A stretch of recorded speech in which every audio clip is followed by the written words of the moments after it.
นึกว่าจะออกอากาศมาได้ก็ขึ้นก็พอมีอยู่นะวันเจ้าวันนี้นะได้มาอู้มาจ๋าได้มาพบปะศรัทธาญาติโยมสาธุชนท่านผู้ฟังท่ามกลางฝนโปรยลงมาที่วัดพุทธศรีคีรีนี่ฝนยั่งขึ้นมาไหลเป็นอาทิตย์แล้วที่อื่นก็ตกไปพ่องนะเพื่อให้ได้เตรียมการเตรียมงานที่วัดที่วาก็วันที่19ที่จะมาถึงนี้18-19งานทอดกฐินวัดพุทธศรีคีรีแต่ว่าก็ไปร่วมงานที่วัดม่วนห้วยแก้ววัดม่วนห้วยแก้วของท่านพระครูกัลยาณปราโมทย์เจ้าคณะตำบลดอยหล่อเขตหนึ่งเจ้าวัดม่วนห้วยแก้วได้ทอดกฐินตวาญาโยมศรัทธาสาธุชนท่านผู้ฟังพบปะญาโยมศรัทธาหลายผู้หลายคนบางคนก็บอกว่าจะขึ้นมาเนอะท่านอาจารย์นะวันที่19ปากันเนอต้องขอบคุณไว้ล่วงหน้าทุกๆนะคนที่บอกเก่าสารงานบุญมาว่าจะมีวันที่19จะขึ้นไปเนอต้องขอบคุณไว้หน้าโอกาสนี้และขอบคุณทุกท่านทุกคนบางคนอัดติดธุระปาปังร่วมทำบุญขึ้นมาหลายผู้หลายคนนะแต่วันนี้หลายผู้หลายคนบ้านปัดตังสมาคีก็ดีนั่นหลายผู้หลายคนญาติโยมศรัทธาที่ร่วมทำบุญขึ้นมาต้องขออนุโมทนาเนอะนะเป็นศรัทธาใส่บุญทั้งนั้นมีจิตใจที่ร่วมทำบุญสูญตานโดยตลอดบ่หยุดยั้งเพราะว่าเวลามีกล้าในการสร้างบารมีของตัวเก่าฉะนั้นแล้วญาติโยมศรัทธาสาธุชนท่านผู้ฟังนะบางคนก็ให้หอมทำบุญมาหลายที่หลายแห่งโดยเฉพาะคณะศรัทธาบ้านอำเภอเขตอำเภอดอยหล่อนะบ้านบกบงพ่องบ้านสันหินบ้านปากตังสมาคีนะบ้านดอยหล่อนะร่วมทำบุญขึ้นมาต้องขออนุโมทนาไว้หน้าโอกาสนี้โดยบางคนบ่ได้เขี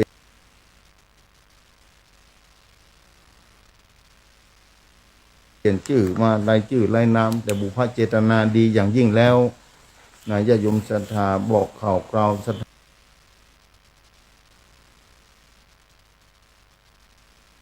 ธาเนาะวันที่19ที่จะมาถึงนี้นะ18-19ญาติโยมหลายที่บางคนจะมานอนไว้นะต้องขอบคุณศรัทธานะแล้ว18นี่ที่วัดปัดตังเจริญวัดของท่านอาจารย์ท่านพระครูรองเจ้าคณะอำเภอดอยหล่อท่านพระครูอภิวัฒนวิกรมกับวันที่18ญาติโยมศรัทธาสาธุชนท่านผู้ฟังวันที่18ที่จะมาถึงนี้ที่วัดปัดตังเจริญเพราะฉะนั้นญาติโยมศรัทธาสาธุชนบุญกุศลที่ทุกคนได้สั่งสมไว้ในชีวิตประจำวันนั้นอันยังก็ตามบุญที่ดีแล้วนั้นย่อมเป็นบุญติดตามเราไปตลอดเวลาอย่างการทำบุญสูญตานเทศกาลกฐินนี้เหมือนกันเพราะจังกัดโดยเวลาภายใน1 เดือนต้องอันแรม1 ค่ำเดือนเกียงเหนือไปจนถึงเดือนนี้เปงเนี่ยเป็นเทศกาลทอดกฐินจำกัดด้วยเวลาและบุคคลฉะนั้นญาติโยมศรัทธาสาธุชนท่านผู้ฟังแต่ละที่แต่ละแห่งเจริญพรเรียนเจริญเนอต้องขอบคุณล่วงหน้าที่ญาติโยมศรัทธาโทรมาบอกว่าจะมาร่วมบุญกุศลที่วัดพุทธศรีคีรีมีหลายที่หลายแห่งหลายหมู่บ้านต้องขอบคุณไว้ในโอกาสนี้ญาติโยมศรัทธาสาธุชนท่านผู้ฟังที่จะมาร่วม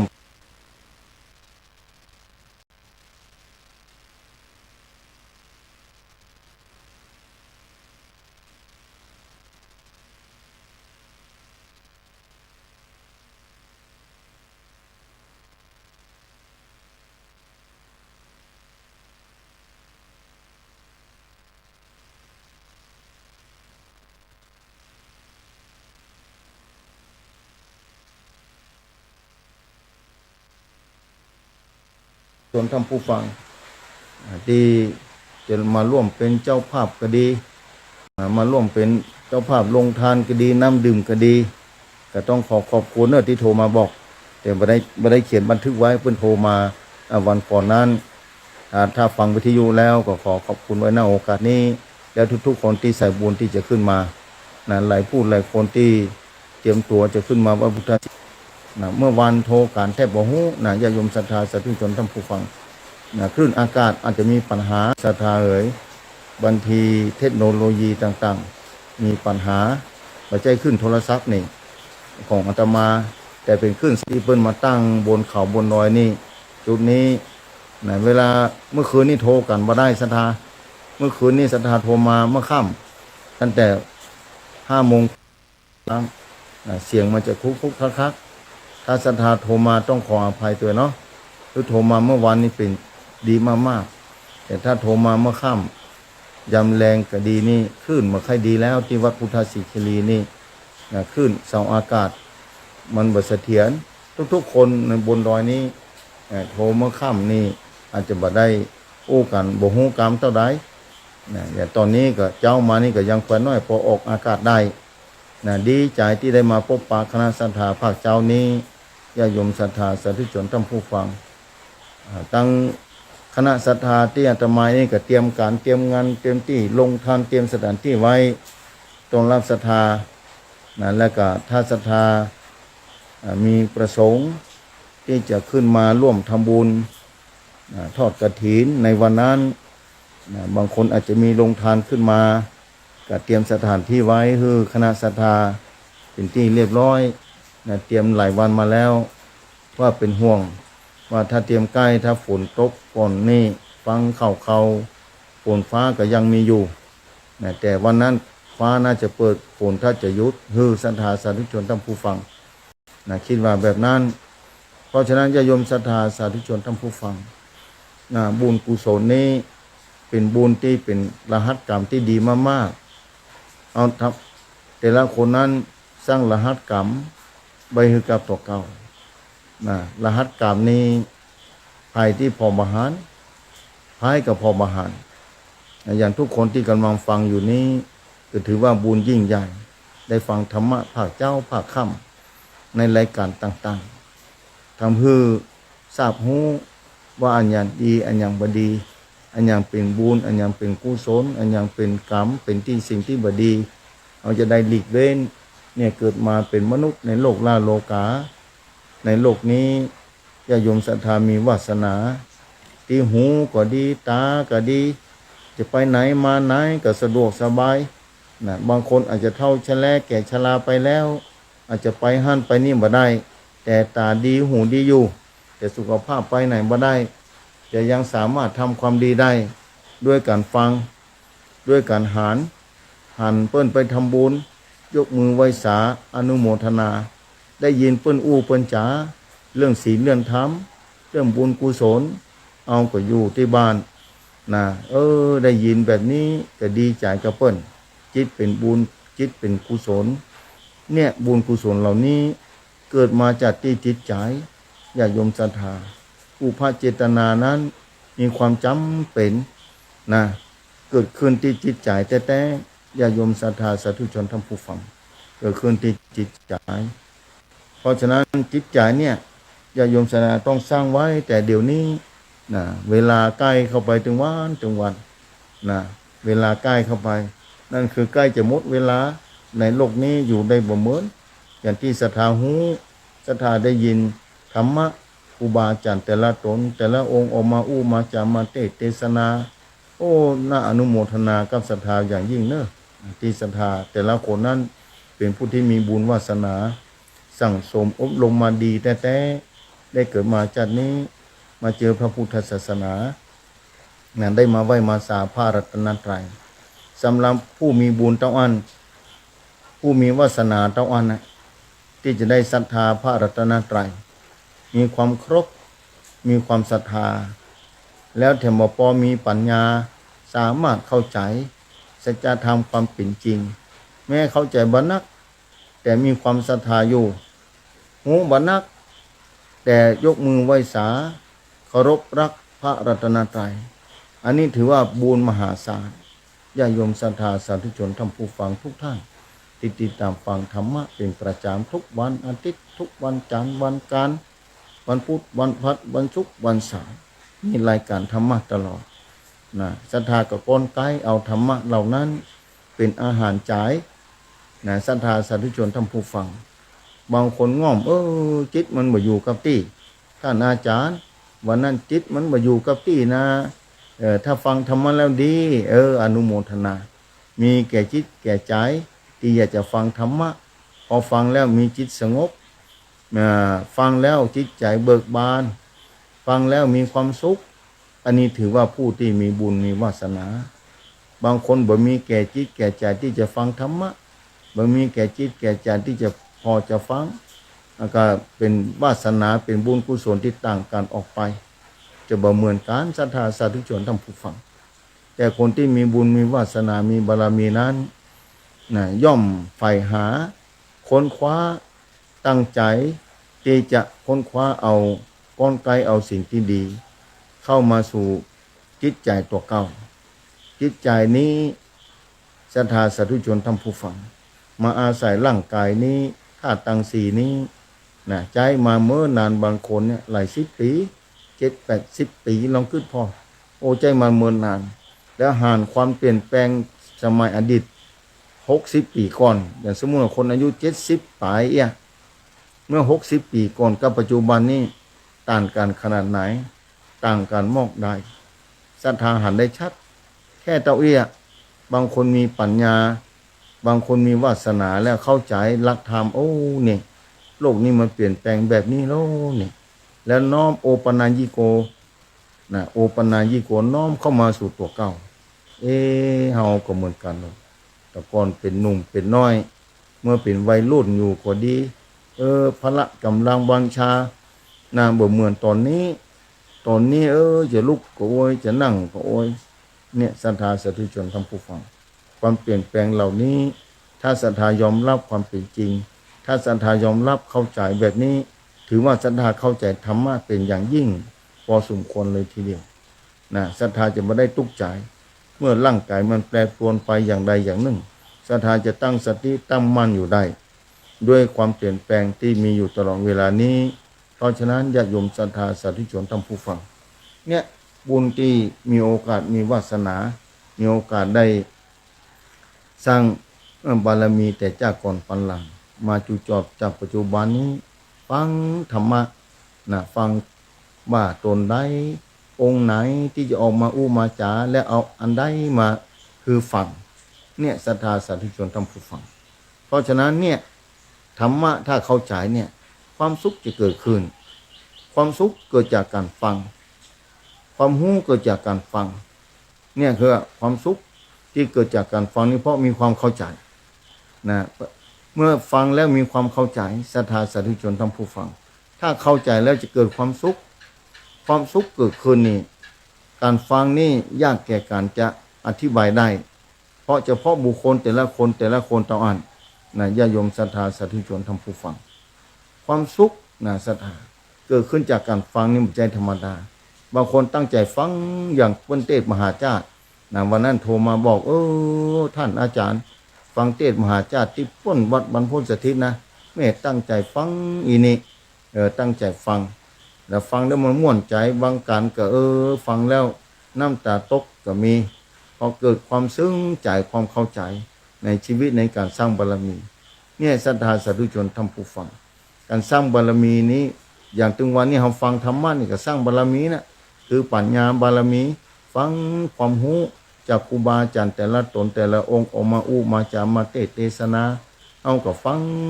งแล้วมีความเข้าใจความรู้เหล่านี้บ่หายไปไหนศรัทธาต่อได้ชาติต่อไปในชาตินี้เราบ่มีโอกาสจะข้ามวัฏสงสารได้เตื้อแต่แปลงเหือไว้ชาตินี้มาแปลงเหือไว้อย่างที่เคยจ๋าเคยเล่าคือญาติโยมศรัทธาฟังทุกคนจะต้องข้ามแม่น้ำบางคนบ่มีโอกาสบ่มีโอกาสแปลงเหือบ่มีโอกาสจะสร้างบารมีก็จะต้องท่องเที่ยววัฏสงสารนี้เกิดตายบ่ใจเกิดตายเฉพาะมนุษย์ต่ออันศรัทธามาเป็นสัตว์เดรัจฉานพ่องไปเป็นภพภูมิอื่นพ่องมันเหงาไก่ขนาดนักศรัทธาเหงาไก่เวลาก็หมดไปแล้วบ่มีโอกาสได้มาพบปะพระพุทธศาสนาแล้วท ถ้าไปอยู่ภพภูมิอื่นนอกจากมนุษย์ตะเอียแม้กระทั่งมาเป็นมนุษย์มาปะพระพุทธศาสนาแต่ยังบ่มีโอกาสได้ศรัทธาบ่มีวาสนาจะได้ไหวได้สายกมือบ่ขึ้นศรัทธาสาธุชนท่านผู้ฟังจะไหวพระพุทธรูปจะไหวพระสงฆ์เนี่ยยกมือบ่ขึ้นเพราะบ่มีความศรัทธายกมือบ่ขึ้นนะศรัทธาเพราะจิตใจมันบ่มีต้องอธิจิตต้องมีกำลังนั่นคือกำลังศรัทธาความเชื่อว่าทุกอย่างที่พระองค์ตรัสไว้นั้นที่ตรัสรู้นั้นเป็นความจริงหูเล็กน้อยเป็นแสงสว่างแห่งไฟอันนั้นแหละคือเบื้องต้นของการเข้าไปสู่เส้นทางข้ามวัฏสงสารอย่างหันว่าร่างกายเฮานี้เนี่ยมันเปลี่ยนแปลงมันเปลี่ยนแปลงแต่โลยอมรับความเป็นจริงอันนี้คือปัญญาที่บริสุทธิ์ปัญญาที่จะข้ามวัฏสงสารได้อันนี้แสดงว่าเหือของศรัทธาที่จะข้ามวัฏสงสารนี้ญาติโยมศรัทธาเริ่มเป็นรูปเป็นร่างขึ้นมาแล้วนะเป็นรูปเป็นร่างขึ้นมาแล้วญาติโยมศรัทธานะเป็นรูปเป็นร่างขึ้นมาแล้วในวัฏสงสารนี้มันเงาไก่กันดานนี่แต่ถ้าศรัทธามาพิจารณาร่างกายว่าเอานี่ตั้งแต่เป็นละอ่อนน้อย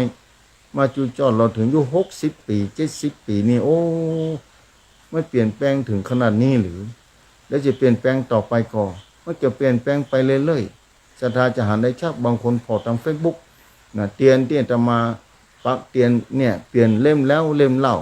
มันก็ไปเรื่อยๆมันบ่มีมันมาอยู่อย่างเก่ามันก็หมดไปเรื่อยๆที่จุดไว้พระสมมูลนี่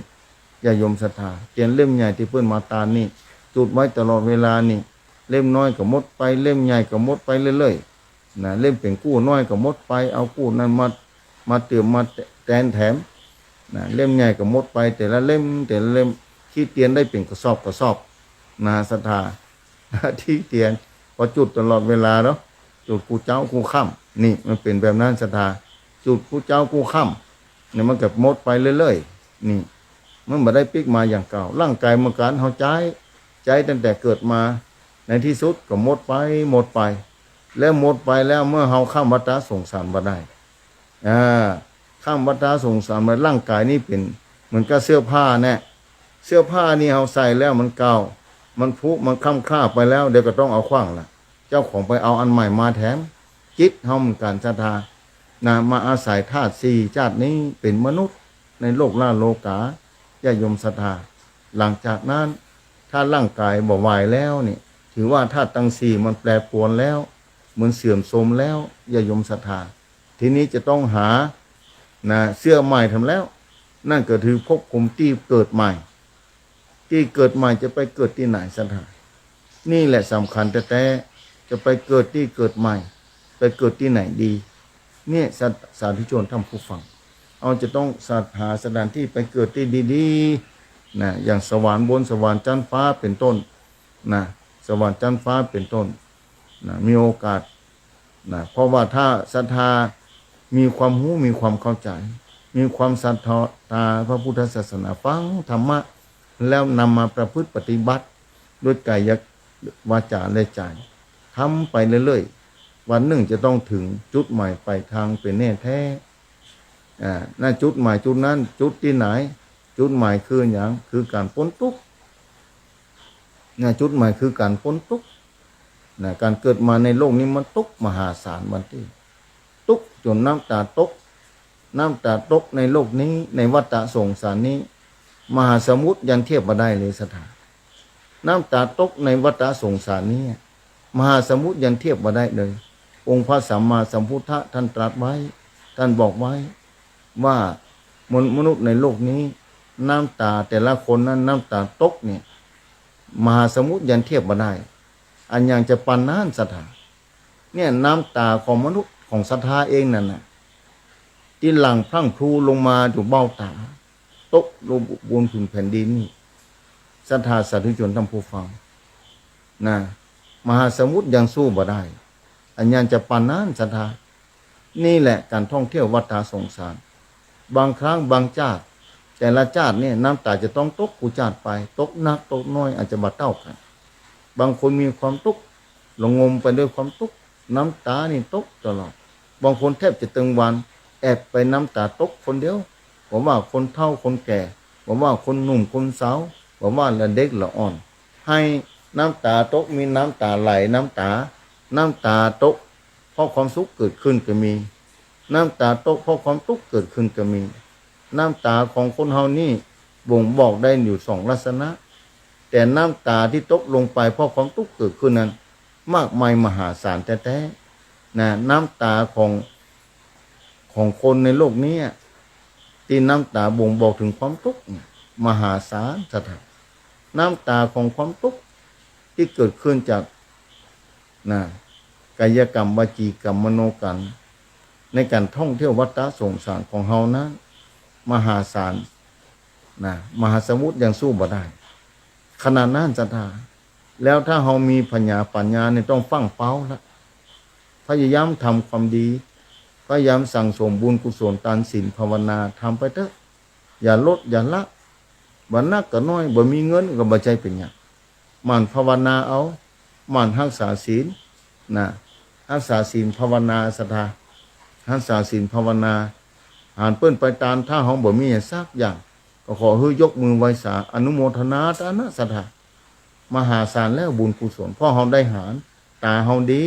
ที่บอกตะกี้ว่าถ้าตาดีหูดีนี่บุญกุศลย่อมเกิดขึ้นได้ที่ตาที่หูเพราะเฮาหารคนไปทำบุญเมื่อเฮาไปกับเปิ้นบ่ได้เฮาก็ยกมือไหว้สาธุอนุโมทนาเน้อนี่แม้เปิ้นอาจจะบ่ฮู้แต่เฮาหารแล้วตาได้หารแล้ว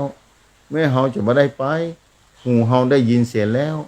ศรัทธาสาธุชนท่านผู้ฟังเอ้ยลองกึดพอเมื่อหูได้ยินตาได้หารจิตใจมาจากใจที่หูแหละตัวจิตนี่สำคัญเมื่อหูนี่จิตปรับปรุงแล้วตั้งเขาแล้วเริ่มต้นแล้วว่าอนุโมทนาสาธุเป็นบุญเป็นกุศลขึ้นมาทันทีเหมือนกับว่าไฟเนี่ยเมื่อความมันมาจับกันปุ๊บเนี่ยกดสวิตช์ปุ๊บมันก็สว่างขึ้นมาแล้วหลอดไฟเนี่ยศรัทธาถ้ามันปิดอยู่นี่พออย่ามาใจหารเวลายามค่ำคืนราตรีสาธุชนท่านผู้ฟังแต่เวลาเปิดสวิตช์ปุ๊บนี่มันก็จะออกมาทันทีความสว่างมันจะเกิดขึ้นเพราะฉะนั้นศรัทธาสาธุชนท่านผู้ฟัง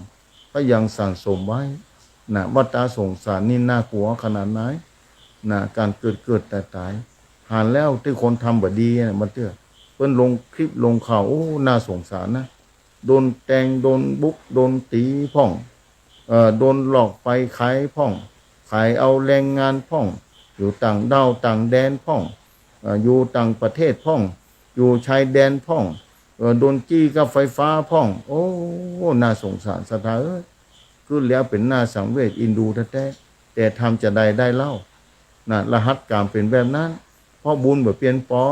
ปัญญาบ่เต็มที่เปิ้นเปิ้นเก่าก็โดนหลอกเพราะเฮามีความต้องการนี่ถ้าเฮาบ่มีปัญญากำกับปาคือตัวเก่าทุกสถาเฮาต้องการสตุ้งสตางค์ต้องการทรัพย์สมบัติเปิ้นบอกว่าที่พวกมีทรัพย์มาไปซ่อหาด้วยกันเอาจากปาไปแต่ถ้าปัญญาบ่พร้อมบ่พิจารณาคนนั้นเฮาเชื่อถือได้ก่อคนนี้เชื่อบ่ได้กายแล้วถ้าบุญบ่อุดหนุนเตือนแต้มจากก่อนบ่สร้างบุญมาไว้เพียงพอนี่จะปาเพื่อเฮาหลงไปเสีย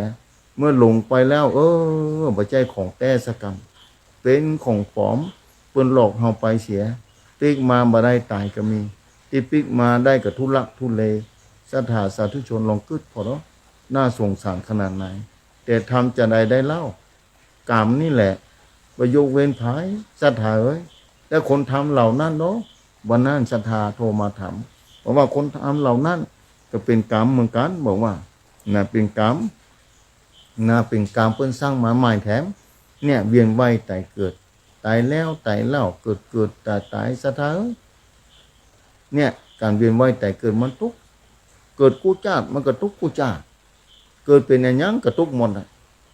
วันนั้นเกิดเป็นเทวดาบ่ทุกข์เทวดาเสวยผลของความสุขเทวดาเนี่ยแต่ถ้ามดเนี่ยเอาละร่างกายต่างๆรัศมีแสงต่างๆก็อ่อนล้าลงมาละรีบหลีลงมาเนี่ยจะต้องไปจุติเหมือนว่าจะต้องเคลื่อนภพต้องไปเกิดใหม่แต่เมืองมนุษย์หาว่าไปเกิดใหม่ที่ยังเป็นเคลื่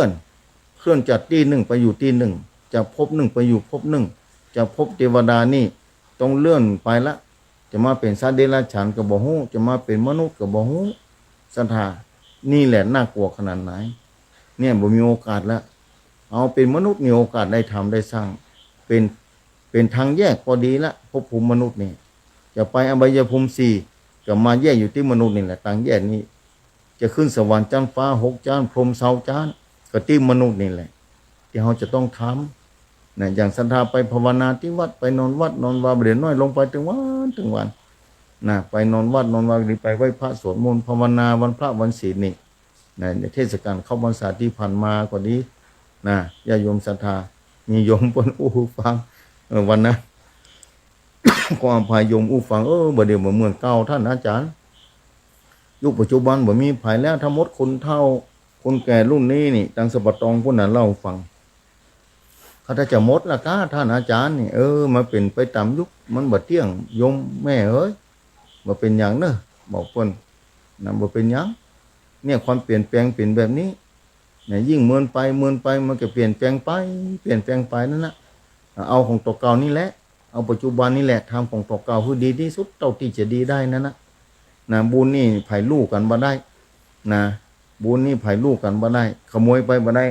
โจรจะวางแผนจะได้ก็ขโมยไปบ่ได้นะแต่ทรัพย์สมบัติภายนอกนี่คนหลอกไปได้ขโมยไปได้นะแม้จะหามาได้เอาไปก็บ่ได้ละครชีวิตที่เป็นจริงของศรัทธาแต่ละคนแต่ละท่านนะกำลังแสดงละครชีวิตอยู่นะศรัทธาทุกคนเนี่ยกำลังแสดงละครชีวิตมาเป็นพ่อเป็นแม่เป็นพ่ออุ้ยแม่อุ้ยนี่เป็นลูกเป็นหลานเป็นคนทำงานแบบนั้นทำงานแบบนี้นี่ทุกคนแสดงละครชีวิตทั้งนั้นนะบางคนละครชีวิตของแต่ละคนนั้นพร่ำพร้อมไปด้วยรอยยิ้มนะสดชื่นไปตลอดในบางเตื้อบัดสดชื่นไปบัดถึงฝั่งสักคำนะความทุกข์เข้ามาเยือนถึงแล้วน้ำตาพร่ำพรูลงมาถึงแล้วนี่น้ำตาลงมาถึงแล้วน้ำตาของความทุกข์ถ้าน้ำตาของความสุขเครื่องหมายของน้ำตานี่บ่งบอกอย่างที่บอกตะกี้ว่ามี2อย่างน้ำตานี่มันบ่งบอกถึงความสุขนี่มันเกิดขึ้นได้บ่นักเท่าไหร่นั่นคือเกิดปิติความดีใจ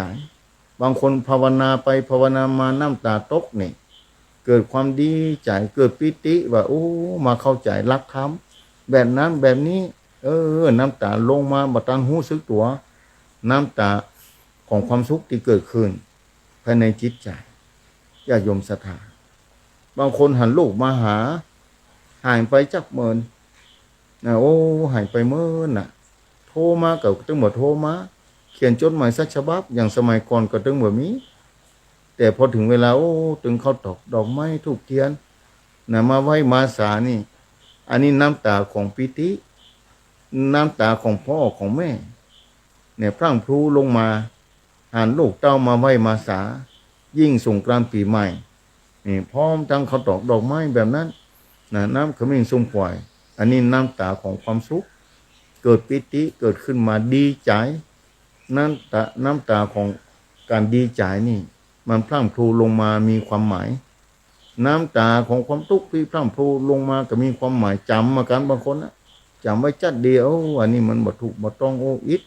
ศรัทธาสาธุชนท่านผู้ฟังถ้าศรัทธาหารที่เพิ่นได้รับความทุกข์ยากลำบากศรัทธาหารแล้วศรัทธาจะมีความทุกข์ใจแต่ถ้าศรัทธาหารคนที่เพิ่นได้ดีอยู่ดีมีสุขมีห้างศรัทธามีความยินดีกับเพิ่นอันนี้มุทิตานะเมตตากรุณามุทิตาพอยินดีกับเพิ่นนะพอยินดีกับเพิ่นอันนี้บุญก็เกิดขึ้นอนุโมทนากับเพิ่นนะบ่มีความอิจฉาริษยาบางคนหักเปิ้นได้ดีนะมีการวางแผนป้องมีการจะทำร้ายมีการบ่ฮึเปิ้นได้ดีอันนี้ความทุกข์ก็จะเกิดขึ้นภายหน้าปูนนะญาติโยมศรัทธาหลายคนฟังบอกว่าโยมเอ้ยสร้างความดีนะทำความดีหาคนได้ดีเฮาก็ดีใจกับเปิ้นตัวอันเนี้ยจิตเฮาจะบริสุทธิ์นะบ่ได้สร้างกรรมใหม่ที่บ่ดีขึ้นสร้างกรรมดีอย่างเดียวนะแต่บางทีมันพลั้งเผลอความประมาทมันเกิดขึ้นสติบ่รอบคอบนะพลั้งเผลอไปเป็นบางครั้งบางคราพอจิตเป็นอกุศลจิตเกิดปฏิฆะมีความบ่พอใจขึ้นมา อันนี้ความทุกข์จะเกิดขึ้นภายในใจจิตเริ่มเศร้าหมองละนะจิตใจเริ่มเศร้าหมองเนี่ยถ้าเป็นผ้าสีขาวๆนี่มันเริ่มมีอันอย่างมาเปื้อนน้อยหนึ่งละมันจะหาได้ชาติแหละศรัทธาเพราะฉะนั้นญาติโยมศรัทธาสาธุชนทำผู้ฟังนะสร้างความดีไปเถอะบัจจัยเสียหายเป็นมีค่ากับชีวิตเป็นกำไรชีวิตได้เกิดขึ้นมาที่ได้ทำความดีในโลกนี้อย่างที่เกิดอู้เป็นประจำว่าโลกนี้ต้องการคนดีเกิดขึ้นคือนั้นนักนั่นไม่ต้องเก่งเท่าใดแต่ต้องการคือเป็นคนดีลูกศรัทธาเหมือนกันเนาะถ้าลูกศรัทธานี่เป็นคนที่เป็นคนดีอ่ะแต่อาจจะบ่เก่งเรียนหนังสือบ่เก่งก็ดีแต่มีความขยันเป็นคนดีแต่จะบ่เก่งทุกด้านแต่ฮู้จักไหว้พ่อไหว้แม่ฮู้จักเคารพพ่อแม่ญาติกาพี่น้องผู้มีพระคุณมีศีลมีธรรมไอ้ที่บ่ดีถึงมากล้าทำศรัทธาจะดีใจแบบไหนศรัทธามีลูกมีหลานถ้าเกิดว่ามันเก่ง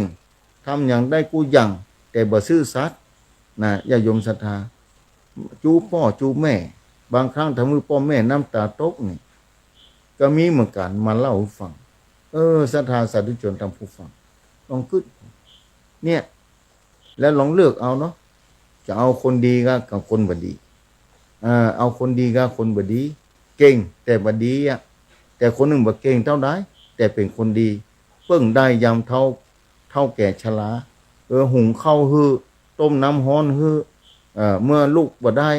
มาประคับประคองซ้อยุกซ้อยามาฮื้อแบบนี้ศรัทธาในความดีใจกับความทุกข์ใจจะเกิดขึ้นอย่างไห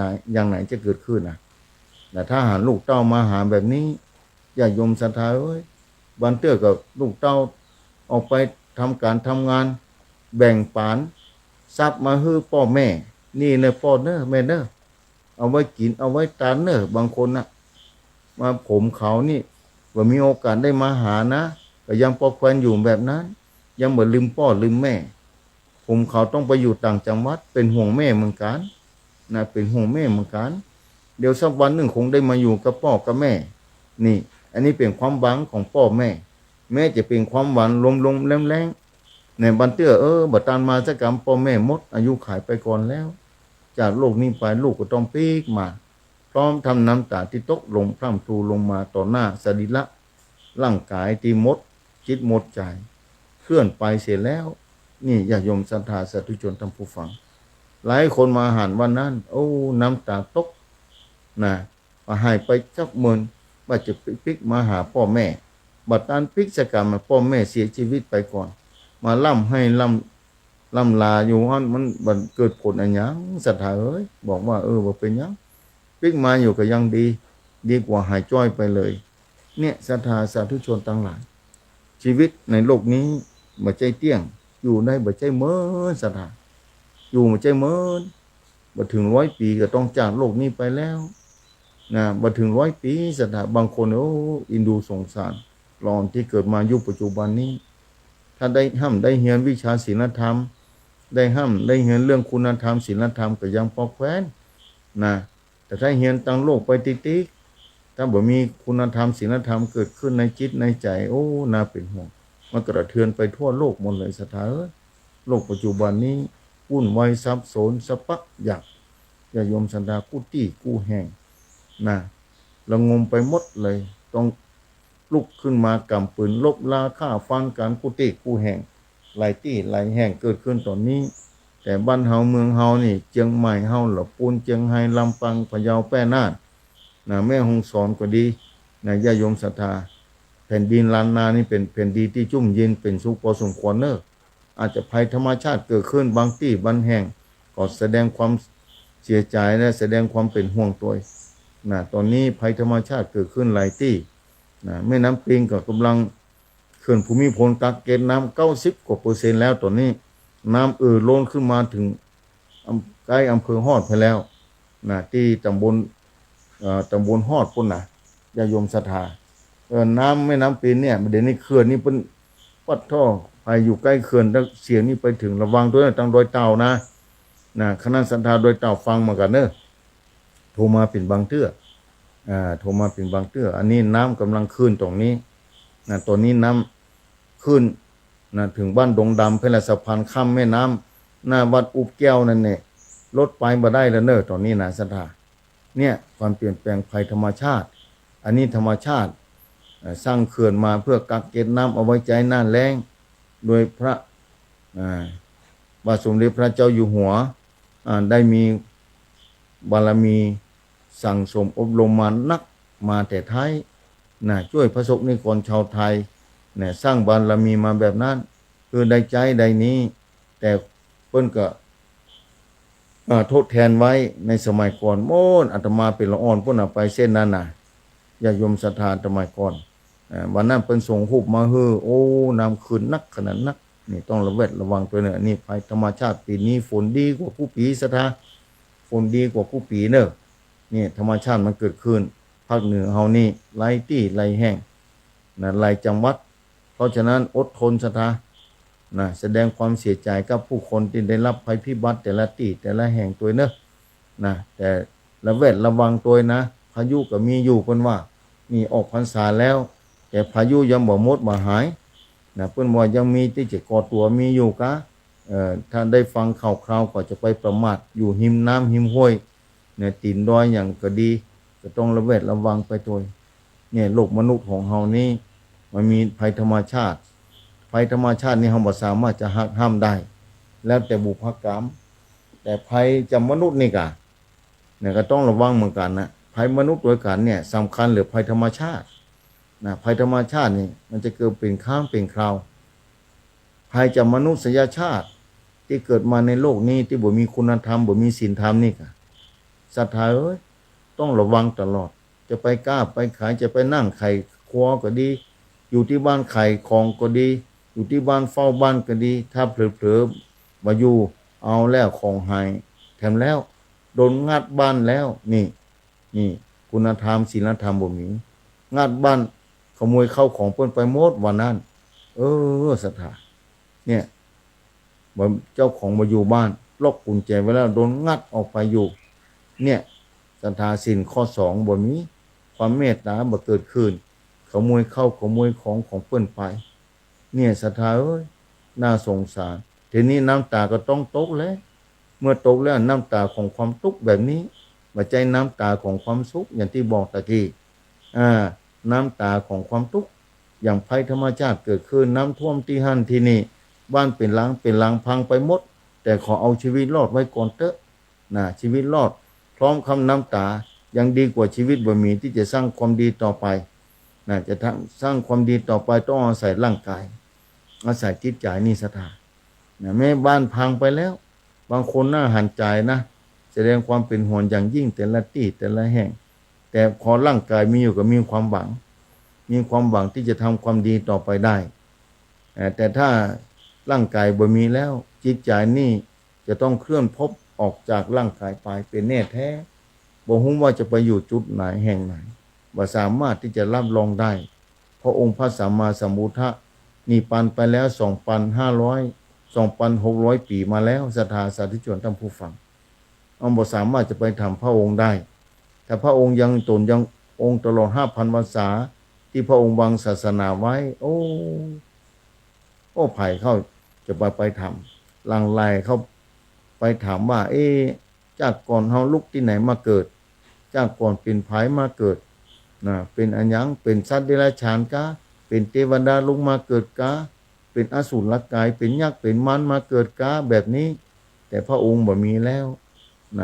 นอกจากธรรมะกรรมสั่งสอนที่พระองค์ได้ตรัสรู้แล้วบอกกล่าวแก่มวลมนุษย์ในโลกนี้ที่มีบุญมีวาสนาได้พบได้ฟังพระพุทธศาสนาเท่านั้นคนที่บ่มีบุญบ่มีวาสนาบ่ได้พบปะพระพุทธศาสนาบ่ได้ไว้สาพระรัตนตรัยแก้ว3ดวงอันมีค่ามหาศาลยิ่งกว่าเพชรในโลกนี้ญาติโยมศรัทธาเพชรในโลกนี้จะมีกี่กะรัตก็ตามถ้าศรัทธาได้มาแล้วเอามาไว้เป็นของตัวเก่าประดับบารมีไว้แค่ชาตินี้เท่านั้นถ้าเฮาตายไปแล้วเอาไปตัวบ่ได้เหมือนกันไม่จะแปลงเท่าใดก็ตามเป็นพันล้านก็ดี100 ล้านก็ดีพันล้านก็ดีเอาไปตัวบ่ใจได้ แต่พระรัตนตรัยแก้วสามดวงนี้เอาไปได้จะได้ศรัทธาสาธุชนทั้งผู้ฟังหนึ่งเอาเข้าใจว่าทานศีลภาวนาทานนี้เราได้ทำบุญทำบุญกับมดน้อยๆตัวหนึ่งเอาเม็ดเข้าไปวางไว้นั่งพอในบรรลุกันนะเอาเม็ดเข้าไปวางไว้เนี่ยมดง่ามก็ดีมาพอบรรลุเปิ้นขนเม็ดเข้าสารไปนะศรัทธาเปิ้นคงจะดีใจนะลายตัวเนี่ยขนเม็ดเข้าสารไปพอไปที่หางพ่นนี่เปิ้นจะอิ่มไปเนี่ยเม็ดเข้าสารนี่ใหญ่เลยมดง่ามกว่าเราศรัทธาเปิ้นจะอิ่มมากี่วันน่ะเนี่ยได้ฮือตานแก่สัตว์เดรัจฉานเนี่ยได้พบปะพระพุทธศาสนาผมบอกว่าต้องมีการทานรักษาศีลภาวนาเนี่ยการฮือตานนี่เมื่อได้ฮือตานแล้วอันนี้แค่สัตว์เดรัจฉานนะสัตว์ที่มีพระคุณขึ้นมาแถมสัตว์ที่มีประโยชน์ต่อมวลมนุษยชาติกับเปลอะจังม้างัวควายเป็นต้นนะใจเป็นน้ำผ้านะถ่ายให้ถ่ายหน้าสมัยก่อนปุ้น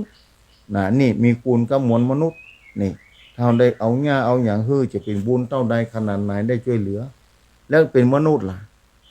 มนุษย์ยิ่งมนุษย์ที่มีศีลมีธรรมเนี่ยถ้าเป็นตุกได้ยากเราได้ไปช่วยเหลือไปฟุ้งเฟืออย่างภัยธรรมชาติบางคนกับบริจาคเข้าบริจาคของร้องพืชผอกสถานเนี่ยการฮือตานทั้งนั้นนะฮือตานแล้วเนี่ยทำฮือเกิดมาจัดหน้าจะบักคัดสนบักอัตคัดเอาพอมีกินมีใจบ่ถึงการอดอยากก็ยังดีกว่าบางประเทศน่าหานใจเอาอู้แบบนี้เหมือนเอาประเทศอื่นมาเล่าหน้าจ่าขวานแต่ก็เกิดขึ้นแต่หลายทวีปบางประเทศนี่นะอย่างทวีปแอฟริกานี่บางประเทศเพิ่นลงข่าวคราวเนาะเพิ่นออกคือพอโอ้เป็นที่น่าอินดูสงสารเข้าก็จะได้ก็ถึงบ่มีกินโอ้สถานต้องคิดนะลำบากขนาดไหนประเทศไทยเฮาบ่ถึงขนาดนั้นเนี่ยเพราะหยังเพราะว่าแต่ละคนเนี่ยสร้างมาดีเนี่ยแต่ละคนสร้างมาดีบางคนมีกินมีใช้แต่บ่มีโอกาสได้มาศรัทธาพระพุทธศาสนาบ่ได้มาไหว้มาสาพระแก้วเจ้าต่างสัมปการจะบ่ได้มาฟังธรรมของพระพุทธศาสนาเนี่ยถ้ามาฟังธรรมแล้วจะมีการรักษาศีลไปในตัวศรัทธารักษาศีลไปในตัวหนึ่งศรัทธารักษาศีลไปโดยนะรักษาศีลญาติโยมศรัทธานี่พอรักษาศีลแล้วนะชาติหน้าถ้าเกิดมาเป็นจะได้สุขภาพกับแข็งแรงเพราะข้อที่หนึ่งบ่ฆ่าสัตว์เข้าของกับบ่เหือดหายบ่ลดละบ่ลดหย่อนลงไปได้มาแล้วก็เก็บไว้ได้อยู่เพราะรักษาบ่ขโมยของผายบ่เอาของผายมาโดยบ่ได้รับอนุญาตจากเจ้าของครอบครัวก็มีความสุขบ่แตกแยกกันเพราะบ่ผิดศีลข้อที่3นะญาติโยมศรัทธานะไปที่ไหนเพิ่นก็เชื่อเพิ่นก็ถือเพราะว่าบ่มู่สานะหลายภพหลายชาติรักษามาแบบนี้เป็นคนที่มีสติพรั่งพร้อมด้วยสติแม้อายุนักแล้วนะหูก็ดีตาก็ดีความจำก็ดีเพราะบ่ผิดศีลข้อที่5ญาติโยมศรัทธาสาธุชนทั้งผู้ฟังลองคิดพอ